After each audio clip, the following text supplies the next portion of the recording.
यह कहानी चीन में रहने वाले 3 साधुओं की है।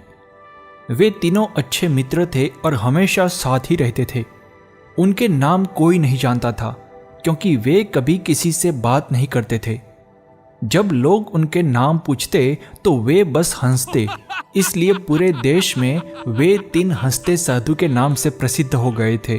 वे देश भर में घूमते फिरते रहते और जिस गांव में रुकते वहां के मुख्य चौक में ठहरकर बस एक ही काम करते थे। वे पूरे दिल से खिलखिला कर हंसते थे। वे किसी व्यक्ति पर नहीं हंसते थे, बल्कि उनकी हंसी मानो वे ब्रह्मांड की मजाक को समझ गए हो उससे निकलती थी। उन्होंने एक भी शब्द कहे बिना अपनी हंसी से इतना आनंद पूरे चीन में फैलाया जितना पहले कभी किसी ने नहीं फैलाया था। हर कोई उनसे प्रेम करता और उनका सम्मान करता। उन्होंने ऐसा उपदेश दिया जैसा इतिहास में कभी किसी ने नहीं दिया था कि जीवन सिर्फ हंसी होना चाहिए और कुछ नहीं। वे जहां भी जाते वहां अपनी हंसी से ऐसा आनंदित माहौल बना देते कि गांव के लोग अपने दुख दर्द भूलकर हंसी के समुद्र में डूब जाते। उन्हें हंसते देखकर गांव वाले भी थोड़ी देर हंसते, लेकिन साधुओं की हंसी अविरत चलती रहती। गांव वालों के मन में भारी आश्चर्य होता कि ये 3 साधु क्यों लगातार हंसते रहते हैं, वे हंसना बंद क्यों नहीं करते। कई लोगों ने उनसे पूछने की कोशिश की, लेकिन कोई जवाब नहीं मिला। फिर तो पूरे गांव में हंसते 3 साधु की चर्चा फैल गई। पूरा गांव उन्हें देखने के लिए उमड़ पड़ता। जो कोई भी उन्हें देखता वह पहले ही नजर में खिलखिला उठता। आखिर में पूरा गांव हंस रहा था और फिर तीनों साधु अपने नियम के अनुसार अगले गांव की ओर निकल पड़े। धीरे धीरे वे पूरे चीन में 3 हंसते साधु के नाम से प्रसिद्ध हो गए।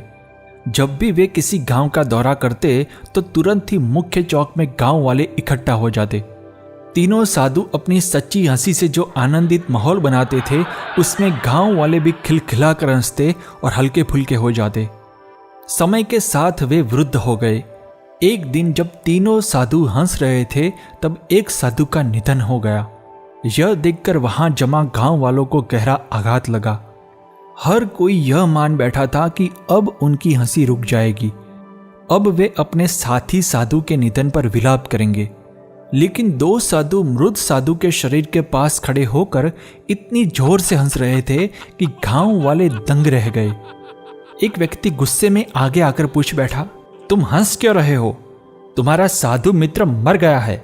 उसके निधन के शौक में कम से कम थोड़ी देर तो मौन रहो। क्या तुम्हें उसके मरने का दुख नहीं हो रहा? कम से कम अब तो अपनी हंसी का कारण बताओ। तब पहली बार गांव वालों ने उन 2 साधुओं को बात करते सुना। एक साधु ने जवाब दिया, हम हंस रहे हैं क्योंकि यह व्यक्ति जीत गया। हमने शर्त लगाई थी कि पहले कौन मरेगा और इसने हमें हरा दिया है। हम अपनी हार पर और इसकी जीत पर हंस रहे हैं। कई वर्षों तक हम साथ हंसे और हमने एक दूसरे की एकता और उपस्थिति का भरपूर आनंद लिया। उसे अंतिम विदाई देने का इससे बेहतर और कोई तरीका नहीं है, इसलिए हम हंस रहे हैं। साधु के निधन से पूरा गांव दुखी था, लेकिन जब साधु के मृत शरीर को अंतिम संस्कार के लिए चिता पर रखा गया तो गांव वालों ने उन्हें रोका। एक व्यक्ति ने कहा, जब कोई व्यक्ति मरता है तो परंपरा के अनुसार उसके कपड़े बदलकर शरीर को स्नान कराया जाता है। दूसरे साधु ने हंसते हुए कहा, मरने से पहले इसने हमें कहा था अगर मैं पहले मर जाऊं तो मुझे स्नान मत कराना, क्योंकि मैं कभी अशुद्ध रहा ही नहीं। मेरे जीवन में इतनी हंसी भरी रही है कि कोई भी अशुद्धता मेरे पास भटक ही नहीं पाई। मेरी हंसी हमेशा सच्ची और जीवंत रही है, इसलिए मुझे स्नान मत कराना और मेरे कपड़े भी मत बदलना। इन्हीं कपड़ों में मुझे चिता पर चढ़ाना। इसलिए मृत साधु की इच्छा का सम्मान करते हुए उन्होंने उसके कपड़े नहीं बदले। जब उसके मृत शरीर को आग लगाई गई तो अचानक उन्हें पता चला कि उसने अपने कपड़ों में कई चीजें छुपा रखी थी और वे चीजें थी चीनी पटाखे। आग लगते ही पटाखों से ऐसा माहौल बन गया जैसे कोई त्योहार हो। पूरे गांव में रोशनी और चमक फैल गई। यह देखकर सभी गांव वाले तालियां बजाते हुए जोर जोर से हंसने लगे। अरे वाह, ये शरारती मरने के बाद भी हमें फिर से हरा गया। क्या जबरदस्त है तेरी आखिरी हंसी। कहते हुए दोनों साधु पेट पकड़कर और जोर से हंसने लगे। मित्रों, 3 हंसते साधु एक संदेश देने आए थे कि जीवन को पूरी खुशी से जीना चाहिए।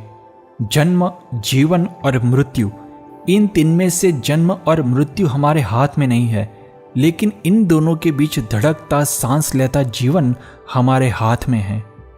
जीवन में आने वाली परिस्थितियों के उतार चढ़ाव पर हमारा कोई नियंत्रण नहीं है, लेकिन इस दौरान हम अपनी मानसिक स्थिति कैसी रखें, इस पर हमारा पूरा नियंत्रण है।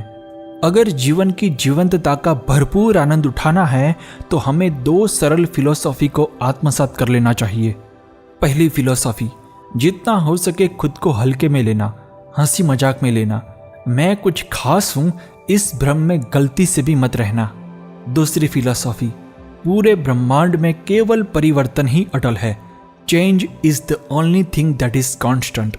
इन 2 सरल फिलॉसफी को यदि हम जीवन में आत्मसात कर लेंगे तो जीवन की चुनौतियों के बीच भी जीवंतता की लौ अडिग बनी रहेगी।